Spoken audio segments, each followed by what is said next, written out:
then it will turn off. Right. Before we go anywhere, I need to tell you the price of one single part on a £1 million car. Not the engine, not the gearbox, not the body panels. One part. The size of a TV remote hidden behind a back panel that takes about an hour to get off. £45,000. That is not a typo. Bugatti, the company that builds the fastest production car ever made, looked at this little module and said, 45,000. You will also have to bring the car to them to fit it, and it will probably take 2 weeks, even though it is already sitting in stock in France. And the funniest part, Matt almost fixed it himself by unplugging a wire. Let me take you back to where this all started. If you have never seen a car treat its owner quite like this, stay until the end.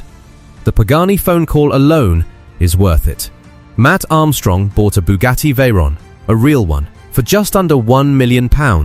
And this is not a car you buy to sit in the garage polishing. The whole point was to drive it, push it, do a proper top speed run, find out what a £1 million car feels like at its limit. But every time they tried to do something with it, the car found a new way to break. Gearbox accumulators, fuses, electrical faults, one after another. This car has been more work than most people's first home. And now, they are at the Top Gear test track, which is honestly poetic, and the car will not stay on for more than 2 seconds. This fault we're getting now is no communication with the fuel pump control module. So the car will start up for about 1 second. In isolation, that fault code sounds simple. Fuel pump control module. Fine. But this is a Bugatti Veyron, nothing is ever simple. Let me explain what that module actually does, because once you understand it, the £45,000 quote starts to make a horrible kind of sense. On this car, there are 2 separate fuel pumps, a low-pressure pump and a high-pressure pump. Both were working fine.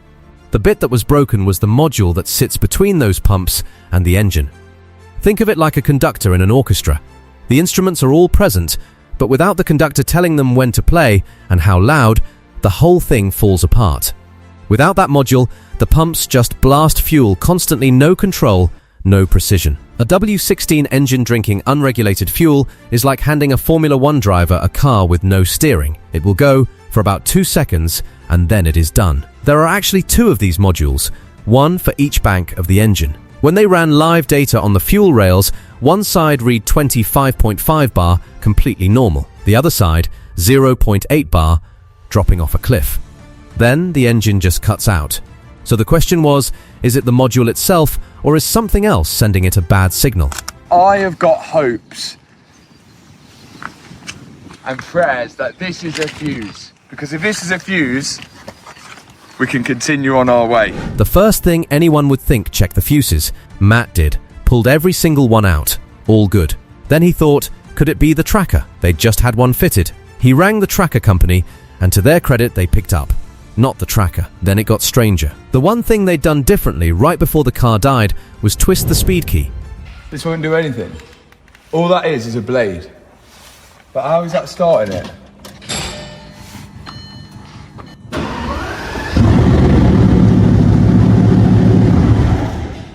It's got to be an immobiliser fault. A hollow key, no chip, no immobilizer, and the car was starting the same way it always did, 2 seconds, then off. So they called in Dips, a proper diagnostic specialist, to rule out the immobilizer completely. He plugged in his AVD equipment, checked the key and the transponder, everything came back clean. No immobilizer faults whatsoever, which left only one possibility.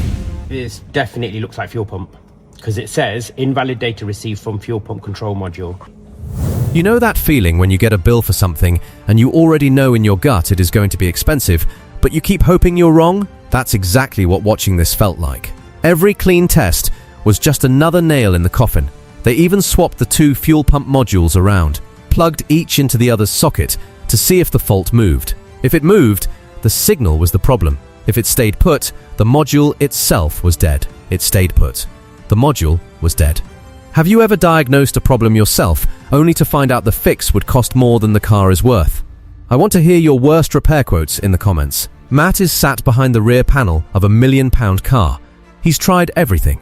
He's about to order a new module for £1,100 off eBay, except that one has the wrong connector and won't even fit this car. So he's properly stuck. And then he just tries something. Unplugs the module completely, just to see what happens. Nobody expected what happened next. I've absolutely mechanicked it. Oh, I've unplugged this fuel control module. He mechanicked it. I love that so much. The part that was killing the car removing it entirely made the car work. Technically wrong. Loads of warning lights. Fuel gauge reading 0. Barely any revs. But alive. There's something brilliantly absurd about a £1 million engineering masterpiece kept running by the automotive equivalent of pulling a plug out of the wall. Does this mean it's fixed? Absolutely not. The car can't regulate pressure, can't boost. The fuel gauge is dead, and it would likely go into limp mode the second you asked it to do anything interesting. But it proved, definitively, that the module was the issue. Now Matt needed to find one. Which is where things got interesting. While sitting there, phone in hand, Matt searched the part number online just to find it. See what it costs. What he found instead was a Bugatti recall document. 72 Veyrons. Fuel pump control module required replacement with the later version, software v3.03. Guess what version Matt's module was running? We've got the new one, and the new one's gone faulty. So at some point, probably before Matt even bought this car, Bugatti had already replaced the original faulty module with the updated, recalled version. And that recall fix has now also failed. Which means, logically, Bugatti have some responsibility here. They issued a recall, updated the part, and the updated part broke. That's a conversation worth having. We'll come to whether Matt actually gets anywhere with it. First, the phone calls. Matt isn't trying to embarrass anyone here. He's doing exactly what a genuine Bugatti owner would do. He has a problem, and he's picking up the phone. Let's see how that goes. Is Monday to Saturday? It's midday on a Monday, why there? London voicemail.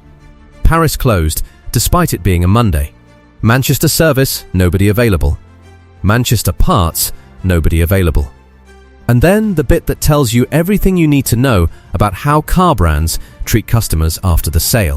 That's because they want to sell you a car, not service it. Unbelievable, Jeff. And then, my favourite moment in the whole video, just to prove a point, Matt rang Pagani.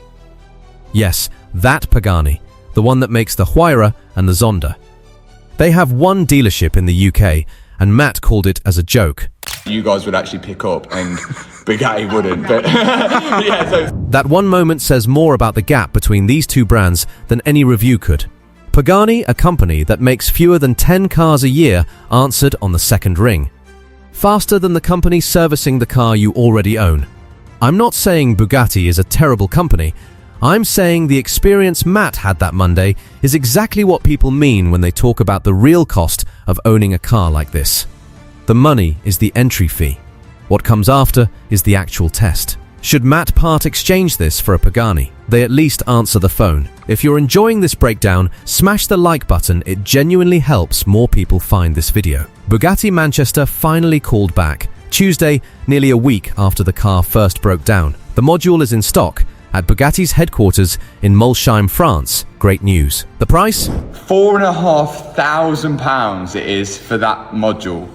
£4,500. I don't know what I expected. but it's £4,500 for that module. For context, that's enough to buy 3 or 4 completely respectable second-hand cars. A used Porsche 911, a deposit on a house, and the part is in France. Even though it's in stock, delivery is 2 weeks possibly because the parts manager was planning to personally drive over and collect it. Then, on top of the $45,000, the car has to come to them for fitting, with labour not even quoted yet. And remember, Matt nearly fixed this himself by unplugging a wire. Here's what I keep coming back to with this whole story. On paper, Matt is fine. He bought this car for just under £1 million, and they're now worth somewhere between 1.3 and 1.4 million. As an investment, he's up significantly. But what's the point of an investment you can't use? The history check on this specific car shows the previous owner drove it regularly up until around 2023, then the mileage basically stopped. That almost certainly means the fault started, and rather than spend £45,000 on a module,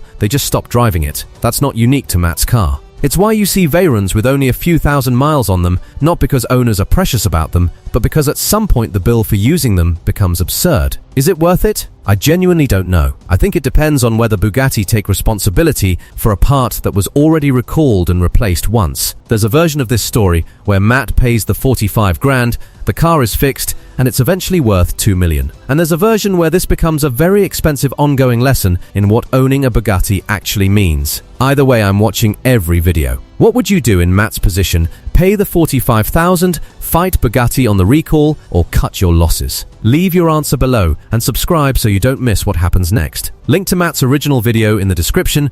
Go watch the full thing, it's worth every second.